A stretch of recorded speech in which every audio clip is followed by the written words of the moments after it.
భార్య అమ్మవారి కాస్త చిటికెడు ముగ్గు వేసారనుకోండి, మీరు చేసుకున్నటువంటి గౌరవం అమ్మవారిలో ఇంటికి వస్తుంది. అంతటి శక్తి కలిగిన అక్షరాలు అనేటటువంటి పూర్వము ఒకసారి ఇలాగే మహామంత్రోపాసకుడు ఉండేవాడు.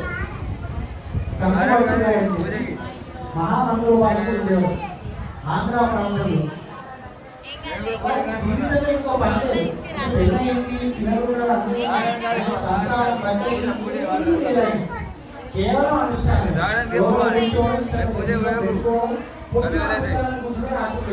ఇదే జీవితాలు చేసుకుంటున్నాడు. ఒకరోజు ఆయన చేస్తున్నాడు వచ్చే జన్మ దేంట్లో లేనటువంటి బెనిఫిట్ మన ఆధ్యాత్మిక మార్గంలో ఉండదు.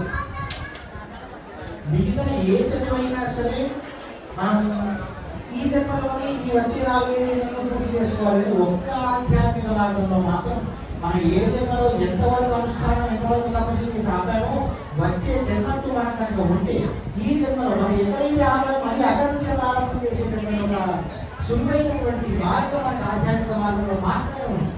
అదేదో మనం బీటెక్ సెకండ్ ఇయర్ వరకు ఈ జన్మలో చదివి బీటెక్ థర్డ్ ఇయర్ వరకు ఇంకో జన్మలో చదువుతామని అడగదు. అది ఈ జన్మలో ఇంకొక విషయం. కాబట్టి ఆ రకంగా కట్టుబడినటువంటి ఆయన కాలం చేసి వచ్చే జన్మ ఎత్తాడు, మనకి వివాహం చేసుకున్నాడు. మరి ఈ జన్మలో ప్రారంభంలో తగ్గుతూనే ఉంటాడు. బాబు ఏమీ లేదు, విద్య ఉంది, ఎంతో కొంత పౌరోహిత్యం నేర్చుకున్నాడు, చిన్నగా ఏదో సత్యమైన వ్రతాలు చేసుకుంటున్నాడు. కానీ ఎంతకాలం అట్లా సంపాదించుకోవాలన్నాయి, కూడబెట్టుకోవాలన్నాయి, పిల్లల్ని చదివించుకోవాలన్నాయి, బాధ్యతలో కనీసం ఇదో నగోనప్పుడు ఏదో చేయించాలన్నాయి. వాళ్ళ పరిస్థితి అలా ఉంది. ఎట్టకేలకు ఏమి లేక ఆయన రాక ఒకసారి ఆ ప్రాంతాన్ని పరిపాలించేటటువంటి మహారాణి గారి యొక్క కూతురి పెళ్లి వచ్చింది. అయ్యా, ఎవరినైనా ఊళ్ళో మిమ్మల్ని మించినటువంటి పురోహితులు లేదని చెప్తున్నారు, మరి కాస్త మీరు వచ్చి మా అమ్మాయి పెళ్లి చేయవలసిందిగా మా ప్రార్థన చెప్పాను. బాగా ఆయన ఉండి నాకు పెళ్లి ఇవ్వండి, నా వల్ల కాబట్టి నేను ఏం చేస్తాను. ఆయన ఉండి ఉండవయా పైసలు ఇవ్వండి, నువ్వు పో పెళ్లి చేయి, సంపాదిస్తాను తీసుకొని రా, తీసుకొని నాకు ఏదో వెళ్ళాలి. లోకాలు వెళ్ళేవాడైనా వాడు లోకి ఇంట్లో అని చెప్పి శాస్త్రం. చిన్నగా స్వామికి పంచోపచారం లాగా ఒక 5 సార్లు నేను చెప్పేటటువంటి వాక్యాన్ని చెబుతూ మీ దగ్గర ఉన్నటువంటి ఆ పాత్రలో పుష్పంతో పాటు నీళ్లు తీసుకొని ఆ గలగని పోకపోయినా వేసేటటువంటి ప్రయత్నం చేయండి. 5 సార్లు. అర్ఘ్యం సమర్పయామి, ఆద్యం సమర్పయామి,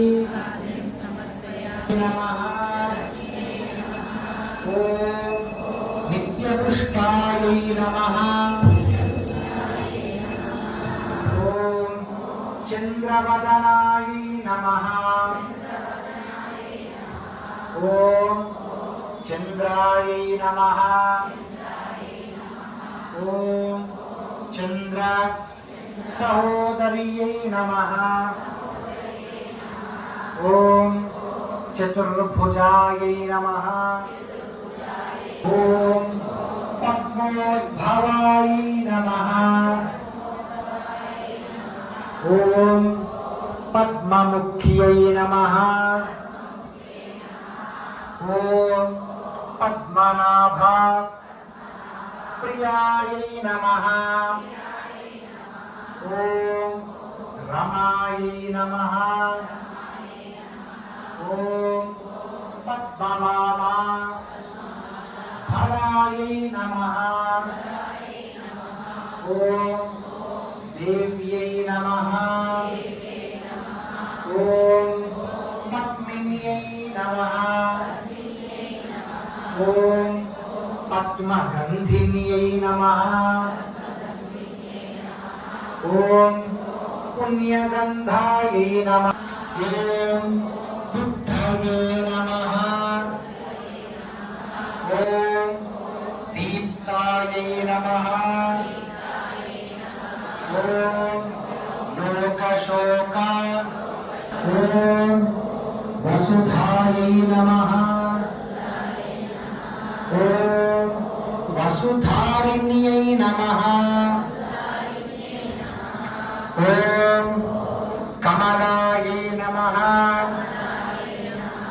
ఓం వాచే నమః. ఓం పద్మాలయాయై నమః. ఓం విభూత్యై నమః. ఓం శ్రీమాత్రే నమః.